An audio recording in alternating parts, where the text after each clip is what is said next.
नांदेड़ इतिहाद group की जानिब से आज सीता सेतलवाड़ और मोहम्मद ज़ुबैर की गिरफ्तारी की पुरज़ोर मजम्मत और उनकी रिहाई के लिए आज बरज़रिए कलेक्टर डॉक्टर विपिन ईटनकर के ज़रिए मुल्क के वज़ीर आज़म नरेंद्र मोदी को एक लेटर रवाना किया गया, जिसमें कहा गया कि मोहम्मद ज़ुबैर और सेतलवाड़ को फौरी रिहा करने का मुतालबा किया गया। वाज़ेह है कि सेतलवाड़ ने गुजरात में हुए फसादात का पर्दाफाश किया और मोहम्मद ज़ुबैर ने मोहम्मद सल्लल्लाहु अलैहि वसल्लम की शान में गुस्ताखी करने वाली नूपुर शर्मा का पर्दाफाश किया था।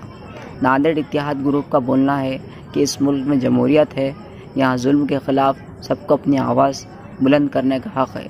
ये मौजूदा हुकूमत इंसाफ पसंद लोगों की आवाज़ दबाने और लोगों में डर और खौफ पैदा करने का काम कर रही है। इस वफद में ईशान खान, अली आर्यन, शेख मोहसिन, सोहेल पटेल, डायरेक्टर मोहम्मद ज़ुबैर को दिल्ली पुलिस ने अरेस्ट कर लिया है। उनकी एक 2018 की फेसबुक पोस्ट की वजह से उनको आज 2022 में अरेस्ट किया गया है।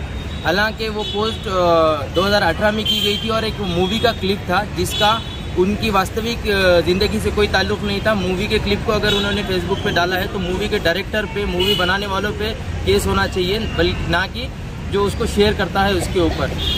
पिछले महीने में नूपुर शर्मा नामक एक बीजेपी प्रवक्ता को ज़ुबैर के द्वारा एक्सपोज किया गया था। उनकी जो नफ़रत भरी ज़ुबान उन्होंने इस्तेमाल की थी मुसलमानों के ख़िलाफ़ टीवी डिबेट के अंदर, उसको उन्होंने ट्रांसलेट करके अरबी ज़ुबान में ट्रांसलेट किया था और उस वजह से अरब लोगों को पता चला कि हिंदुस्तान के अंदर किस तरीके से मुसलमानों के ख़िलाफ़ कुछ लोग बोल रहे हैं और उस वजह से उन्होंने इंडियन प्रोडक्ट को बैन किया और हिंदुस्तान को ताकीद किया कि ऐसे लोगों को आप जो है सज़ा दे। तो बल्कि उसको अरेस्ट नहीं करके उसको सिर्फ बीजेपी ने अपने प्रवक्ता पद से हटाया और उसको अरेस्ट नहीं हुई।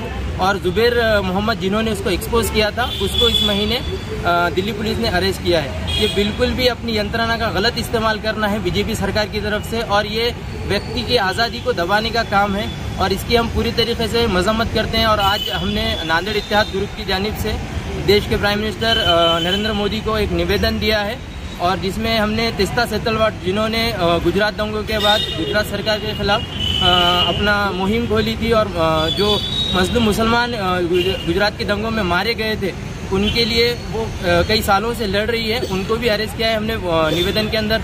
उनकी जो अरेस्ट है वो भी उसको भी नाजायज़ ठहराते हुए उसको भी मेंशन किया है। और अगर सरकार इसी तरीके से अपने यंत्रणा का गलत इस्तेमाल करती रहेगी तो इस देश का मुसलमान माइनॉरिटी और जो भी दबा कुचला तबका है वो इसी तरीके से अपनी आवाज़ को बुलंद करती रहेगी। नांदेड़ की सियासी, समाजी, माशी और अवामी खबरों के साथ इश्तिहारात के लिए हमसे राब्ता करें।